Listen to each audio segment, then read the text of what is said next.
ಕಲಬುರಗಿಯ ಜಿಲ್ಲಾ ಉಸ್ತುವಾರಿ ಸಚಿವರಾದಂಥ ಪ್ರಿಯಾಂಕ್ ಖರ್ಗೆ ಅವರ ವಿರುದ್ಧ ಇಲ್ಲಸಲ್ಲದ ಹೇಳಿಕೆ ನೀಡಿರುವುದನ್ನೇ ರೂಢಿ ಮಾಡಿಕೊಂಡಿರುವ ಮಣಿಕಂಠ ರಾಠೋಡ್ ಓರ್ವ ಮೆಂಟಲ್ ಗಿರಾಕಿಯಾಗಿದ್ದು ಬಿಜೆಪಿ ನಾಯಕರು ಆತನಿಗೆ ಆಸ್ಪತ್ರೆಯಲ್ಲಿ ಸೂಕ್ತ ಚಿಕಿತ್ಸೆ ಕೊಡಿಸಬೇಕು ಎಂದು ಕಾಂಗ್ರೆಸ್ ಪಕ್ಷದ ಮುಖಂಡ ಅರವಿಂದ್ ಚೌಹಾಣ್ ಸಲಹೆ ನೀಡಿದ್ದಾರೆ. ಕಲಬುರಗಿಯ ಪತ್ರಿಕಾ ಭವನದಲ್ಲಿ ನಡೆದ ಸುದ್ದಿಗೋಷ್ಠಿಯನ್ನು ಉದ್ದೇಶಿಸಿ ಮಾತನಾಡಿದ ಅವರು, ವಿಧಾನಸಭಾ ಚುನಾವಣೆಯಲ್ಲಿ ಸ್ಪರ್ಧಿಸಿ ಸೋತ ಬಳಿಕ ಮಣಿಕಂಠ ರಾಠೋಡ್ ಅವರ ಮಾನಸಿಕ ಸ್ಥಿತಿ ಕೆಟ್ಟು ಹೋಗಿದೆ. ಹೀಗಾಗಿ ಸಚಿವ ಪ್ರಿಯಾಂಕ್ ಖರ್ಗೆ ವಿರುದ್ಧ ಏಕವಚನದಲ್ಲಿ ಹೇಳಿಕೆ ನೀಡುತ್ತಿದ್ದಾರೆ. ಇತ್ತೀಚೆಗೆ ಸಚಿವ ಪ್ರಿಯಾಂಕ್ ಖರ್ಗೆ ಅವರನ್ನು ಮೆಂಟಲ್ ಎಂದು ಮೂದಲಿಸಿರುವ ಮಣಿಕಂಠ ತಾನೊಬ್ಬ ಮೆಂಟಲ್ ಎಂಬುದು ಅರ್ಥ ಮಾಡಿಕೊಳ್ಳಬೇಕು, ಯಾರೊಂದಿಗೆ ಹೇಗೆ ಮಾತನಾಡಬೇಕು ಎಂಬ ಸಂಸ್ಕೃತಿ ರೂಢಿಸಿಕೊಳ್ಳಲು ಮಣಿಕಂಠ ರಾಠೋಡ್ ಮುಂದಾಗಬೇಕು ಎಂದು ಸಲಹೆ ನೀಡಿದರು. ಪ್ರಿಯಾಂಕ್ ಖರ್ಗೆ ಅವರನ್ನು ಮೆಂಟಲ್ ಎಂದಿರುವ ಮಣಿಕಂಠ ರಾಠೋಡ್ ವಿರುದ್ಧ ಪೊಲೀಸರು ಸ್ವಯಂ ಪ್ರಕರಣ ದಾಖಲಿಸಿಕೊಳ್ಳಬೇಕು ಎಂದು ಸಹ ಅರವಿಂದ್ ಒತ್ತಾಯಿಸಿದರು. ತಾನು ಅಕ್ರಮವಾಗಿ ಅಕ್ಕಿ ಸಾಗಾಣಿಕೆ ಮಾಡಿಲ್ಲ ಎಂದು ಮಣಿಕಂಠ ಒಂದೆಡೆ ಎದೆ ತಟ್ಟಿಕೊಳ್ಳುತ್ತಿದ್ರೆ, ಇನ್ನೊಂದೆಡೆ ಗುರ್ಮಿಟ್ಕಲ್ ಸಮೀಪ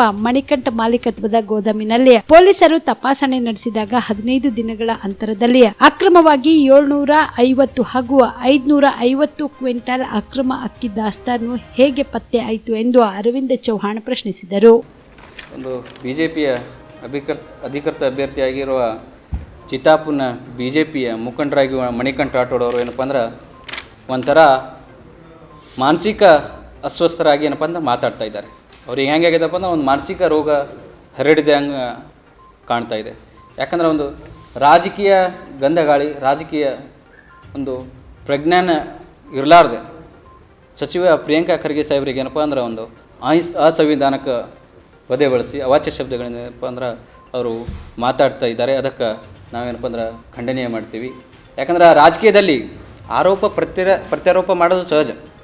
ರಾಜಕಾರಣದಲ್ಲಿ ಸಾಮಾನ್ಯವಾಗಿ ಆರೋಪ ಮಾಡ್ತೀವಿ, ಆದರೆ ಅದು ಏನಪ್ಪ ಅಂದ್ರೆ ಒಂದು ಹೆಲ್ದಿ ಇರಬೇಕು. ರಾಜಕಾರಣದಲ್ಲಿ ಸಾರ್ವಜನಿಕ ಹಿತಾಸಕ್ತಿಯ ಉಪಯೋಗ ಆಗಂತ ಇರಬೇಕು. ಆದರೆ ಇಲ್ಲಿ ಮಣಿಕಂಠ ರಾಠೋಡ್ ಅವರು ಏನಪ್ಪ ಅಂದ್ರೆ ಸಚಿವ ಪ್ರಿಯಾಂಕ ಖರ್ಗೆ ಅವರಿಗೆ ಭಾಳ ವ್ಯಕ್ತಿಗತ ಹಾಗೂ ವೈಯಕ್ತಿಕ ಟೀಕೆ ಏನಪ್ಪ ಅಂದ್ರೆ ಮಾಡುವ ಮುಖಾಂತರ ಏನಪ್ಪ ಅಂದ್ರೆ ಅವರು ಸಮಾಜದಲ್ಲಿ ಅಶಾಂತಿ ಏನಪ್ಪ ಅಂದ್ರೆ ಉಂಟು ಮಾಡೋಕ್ಕೆ ಪ್ರಯತ್ನ ಮಾಡ್ತಾ ಇದ್ದಾರೆ. ಆದರೆ ಅವರು ಇಷ್ಟು ಅವಾಚ್ಯ ಶಬ್ದಗಳಿಂದ ಒಂದು ಸಚಿವರ ಬಗ್ಗೆ ಆರೋಪ ಮಾಡಿದ್ರೂ ಕೂಡ ಯಾವೊಬ್ಬ ಮುಖಂಡ ಬಿ ಜೆ ಪಿ ಲೀಡರ್ಗಳು ಅದಕ್ಕೊಂದು ಪ್ರತಿಕ್ರಿಯೆ ನೀಡಿಲ್ಲ.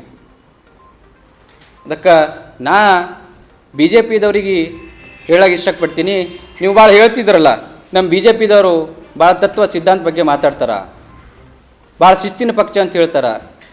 ಯಾಕೆ ಇದೇ ನೀವು ಒಬ್ಬ ಮುಖಂಡರಿಗೆ ಇದೇ ಶಿಸ್ತು ಕಲಿಸಿರೇನು? ಯಾಕೆ ಯಾರ ಬಗ್ಗೆ, ಯಾರ ರಾಜಕಾರಣಿ ಬಗ್ಗೆ ನಾವು ಏನು ಮಾತಾಡಬೇಕಂತ ಅಷ್ಟು ಭೀ ಅವರಿಗೆ ಪರಿಜ್ಞಾನ ಇಲ್ಲೇನೋ ಅವರಿಗೆ. ಮತ್ತು ಇನ್ನೊಂದು ಮಾತು ಹೇಳೋಕ್ಕೆ ಇಷ್ಟಪಡ್ತೀನಿ, ಎಂಥ ಸಚಿವರ ಯಾರಪ್ಪ ಅಂದ್ರೆ ಅವರು ನಿಮ್ಮ ಗೌರ್ಮೆಂಟೇ ಹಿಂದೆಲ್ಲ ಟೂರಿಸಂ ಮಿನಿಸ್ಟ್ರ್ ಇದ್ದಾಗ, IT-BT ಮಿನಿಸ್ಟ್ರ್ ಇದ್ದಾಗ ಅವರಿಗೆ ನಿಮ್ಮ ಸೆಂಟ್ರಲ್ ಗೌರ್ಮೆಂಟೇ ಅವ್ರಿಗೆ ಒಳ್ಳೆಯ ಸಚಿವರಂತ ಅವರಿಗೆ ಶಬಾಷ್ ಕೊಟ್ಟರು. ಅವರು ಅಂಥ ಸಚಿವರ ಬಗ್ಗೆ ಇವರು ಇಂಥ ಒಂದು ಅಸಂವಿಧಾನಿಕ ಪದ ಬಳಸಿ ಏನಪ್ಪ ಅಂದ್ರೆ ಅವರು ಮಾತಾಡ್ತಾ ಇದ್ದಾರೆ. ಅದಕ್ಕೆ ಅವ್ರಿಗೇನಪ್ಪ ಅಂದ್ರೆ ಒಂದು ಮಾನಸಿಕ ಆಗ್ಯದ, ಅದನ್ನು ಅವನಿಗೆ ಒಂದು ಮೆಂಟಲ್ ಹಾಸ್ಪಿಟಲಲ್ಲಿ ಸೇರಿಸಿ ಅವ್ರಿಗೆ ಚಿಕಿತ್ಸೆ ಕೊಡ್ರಿ ಅಂತ ನಾವು ಬಿ ಜೆ ಪಿ ಮುಖಂಡರಿಗೆ ಹೇಳೋಕ್ಕೆ ಇಷ್ಟಪಡ್ತೀನಿ. ಇದರಲ್ಲಿ ಇನ್ನೊಂದೇನು ಕಾಣ್ಲತ್ತಂದ್ರೆ, ನೀವೆಲ್ಲ ಮುಖಂಡರುಗಳು ಅವ್ರೇನು ರಾಜಕೀಯವಾಗಿ ಏನು ಬೆಳಿಲತ್ತಾರ ಪ್ರಿಯಾಂಕ ಖರ್ಗೆ ಅವರು, ಅವ್ರಿಗೆ ಸಹಿಸಲಾರದೆ ಇಂಥ ಒಂದು ಹುಚ್ಚರಿಗೆ ತಂದು, ಇಂಥ ಒಂದು ಮೆಂಟಲಿಗೆ ತಂದು ಈ ಥರ ಒಂದು ಹೇಳಿಕೆ ಕೊಡೋಕೆ ನೀವು ಪ್ರೋತ್ಸಾಹ ಮಾಡ್ಲತ್ತಿರೋ ಅಂತ ನಮಗೆ ಕಂಡು ಬರ್ಲತ್ತ. ಅದಕ್ಕೆ ನಿಂಬಲ್ಲಿ ಯಾರು ಲೀಡ್ರೇ ಇಲ್ಲೇನು, ನಿಂಬಲ್ಲಿ ಯಾಕೆ ಮಾತಾಡೋಕೆ ಧೈರ್ಯ ಇಲ್ಲೇನು?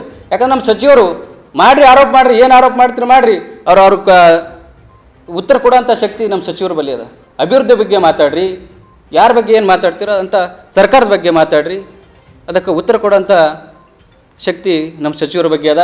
ಆದರೆ ರಾಜಕೀಯದಾಗ ಈ ಥರ ಒಂದು ವೈಯಕ್ತಿಕವಾಗಿ, ಭಾಳ ವೈಯಕ್ತಿಕವಾಗಿ, ಯಾಕಂದರೆ ಇಂಥ ಒಂದು ಯಾ ಲೀಡ್ರ್ ಭೀ ಯಾರು ಮಾತಾಡಪ್ಲೇ ಇಲ್ಲ. ಅಂಥ ಶಬ್ದಗಳು ಇಲ್ಲಿ ರಾಜಕೀಯದಾಗಿ ಬಳಸಬೇಡ್ರಿ ಅಂತ ನಾವು ಅವರಿಗೆ ಖಂಡನೆ ಮಾಡಿ. ಈಗ ಬಿ ಜೆ ಪಿಯಲ್ಲಿ ಬಿ ಜೆ ಪಿ ಗೌರ್ಮೆಂಟ್ ಇದ್ದಾಗ, ಯಾಕಂದರೆ ಪ್ರಿಯಾಂಕಾ ಖರ್ಗೆ ಅವ್ರಿಗೆ ಬರೀ ಆರೋಪ ಟೀಕೆ ಟಿಪ್ಪಣಿ ಮಾಡೋದಾಗೆ ಅವ್ರು ಕಾಲು ಕಳಿತಾರೆ. ಆದರೆ ಖರ್ಗೆ ಸಾಹೇಬರು ಯಾವಾಗ ಅವ್ರ ಮೇಲೆ ಇಷ್ಟು ಕೇಸ್ ಮಾಡ್ಯಾರ? ಹಿಂದೆ 3 ವರ್ಷ ಬಿ ಜೆ ಪಿ ಗೌರ್ಮೆಂಟ್ ಇತ್ತಲ್ಲ, ಅವಾಗ ಭೀ ಇವ್ರ ಮೇಲೆ ಎಷ್ಟು 43 ಕೇಸ್ಗಳು ಆಗಿವಲ್ಲ. ಯಾಕಂದರೆ ಈಗ ಕಾಂಗ್ರೆಸ್ ಗೌರ್ಮೆಂಟ್ ಬಂದ ಮೇಲೆ ಎಲ್ಲಿ ಕೇಸ್ ಆಗ್ಯಾವ ಅವ್ರ ಮೇಲೆ? ಹಿಂದೆ 2015ರಿಂದ ಅವ್ರ ಮೇಲೆ ಕೇಸ್ ಹಾಕೋದು ಹೊಂಟವ. ಹಿಂದೆ ಬಿ ಜೆ ಪಿ ಗೌರ್ಮೆಂಟ್ ಇದ್ದಾಗ ಭೀ ಅವ್ರ ಮೇಲೆ ಎಷ್ಟೋ ಕೇಸ್ಗಳಾಗ್ಯಾವ, 15-20 ಕೇಸ್ಗಳಾಗಿ ಮತ್ತು 2015ರದಾಗ ಒಂದು ಅಂಗನವಾಡಿ ಹಾಲಿನ ಪೌಡರ್ ಕೇಸ್ನಾಗ ಅವನಿಗೆ ಜಜ್ಮೆಂಟ್ ಆಗ್ಯದ ಅವನಿಗೆ. ಆದರೆ ಅವ್ರು ಏನು ಟೀಕೆ ಟಿಪ್ಪಣಿ ಮಾಡೋದು, ನನಗೆ ಪ್ರಿಯಾಂಕಾ ಖರ್ಗೆ ಸಾಹೇಬ್ರೆ ಟಾರ್ಗೆಟ್ ಮಾಡ್ತಾ ಇದ್ದಾರೆ, ಇದು ಮಾಡ್ತಾ ಇದ್ದಾರೆ. ಅವ್ರು ಏನಪ್ಪ ಅಂದ್ರೆ ಆರೋಪ ಪ್ರತ್ಯಾರೋಪ ಮಾಡೋದು, ಅವ್ರು ಏನಪ್ಪ ಅಂದ್ರೆ ವೈಯಕ್ತಿಕ ಖರ್ಗೆ ಸಾಹೇಬ್ರಿಗೆ ಅಂದ್ರೆ ಟೀಕೆ ಟಿಪ್ಪಣಿ ಮಾಡ್ತಾ ಇದ್ದಾರೆ ಅವರು. ಯಾಕಂದ್ರೆ ರಾಜಕೀಯವಾಗಿ ಮಾಡೋದು ಬಿಟ್ಟು ಅವರು ವೈಯಕ್ತಿಕ ಉದ್ದೇಶಕ್ಕೆ ಟಾರ್ಗೆಟ್ ಮಾಡ್ತಾ ಇದ್ದಾರೆ ಪ್ರಿಯಾಂಕಾ ಖರ್ಗೆ ಅವರಿಗೆ. ಅವರು 43 ಕೇಸ್ಗಳು ಇದಕ್ಕಿಂತ ಮೊದಲೇ ಆಗ್ಯಾವ ಅವ್ರ ಮೇಲೆ.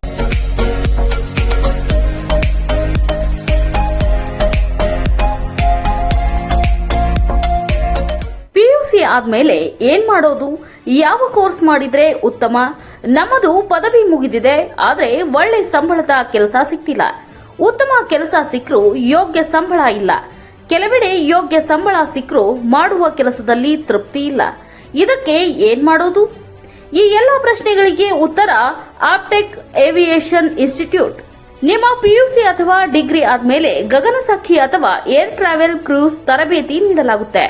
ಪ್ರತಿಯೊಬ್ಬ ವಿದ್ಯಾರ್ಥಿಗೂ ಇಲ್ಲಿ ವೈಯಕ್ತಿಕ ಆಸಕ್ತಿಯಿಂದ ಪಾಠ ಮಾಡಲಾಗುತ್ತೆ. ಪ್ರತಿಯೊಂದು ವಿಷಯವನ್ನ ಪ್ರಯೋಗಾತ್ಮಕವಾಗಿ ತೋರಿಸಿಕೊಡಲಾಗುತ್ತೆ. ಈ ಸಂಸ್ಥೆಯಲ್ಲಿ ಮಕ್ಕಳ ಪರ್ಸನಾಲಿಟಿ ಡೆವಲಪ್ಮೆಂಟ್, ಮಾತನಾಡುವ ಶೈಲಿ, ಕೌಶಲ್ಯ ತರಬೇತಿ, ಗ್ರೂಮಿಂಗ್ ಅಂದ್ರೆ ಗಗನಸಖಿಯರು ಯಾವ ರೀತಿ ತಯಾರಾಗಬೇಕು ಅಂತ ತರಬೇತಿ ನೀಡುವುದಕ್ಕಾಗಿ ಪ್ರತ್ಯೇಕ ಕೊಠಡಿ ಹಾಗೂ ವಿಮಾನಯಾನದ ತದ್ರೂಪಿ ಸೃಷ್ಟಿಯ ಮೂಲಕ ವಿದ್ಯಾರ್ಥಿಗಳಿಗೆ ತರಬೇತಿ ನೀಡಲಾಗುತ್ತೆ. ನಿಮ್ಮ ಮಕ್ಕಳು ಒಳ್ಳೆಯ ಕೆಲಸ ಮತ್ತು ಉತ್ತಮ ಸಂಬಳ ಹಾಗೂ ಗೌರವಯುತವಾದ ಸ್ಥಾನದಲ್ಲಿ ಇರುವುದು ನಿಮ್ಮ ಆಸೆಯಾಗಿದ್ರೆ ತಡಮಾಡದೆ ಕರೆ ಮಾಡಿ ಇನ್ನೂ ಹೆಚ್ಚಿನ ಮಾಹಿತಿಯನ್ನ ಪಡೆಯಿರಿ. Aptech aviation and hospitality academy, ಗೊಂದಡಿ ಗಲ್ಲಿ corner, above union bank, Samadevi ಗಲ್ಲಿ ರೋಡ್, ಬೆಳಗಾವಿ 590001.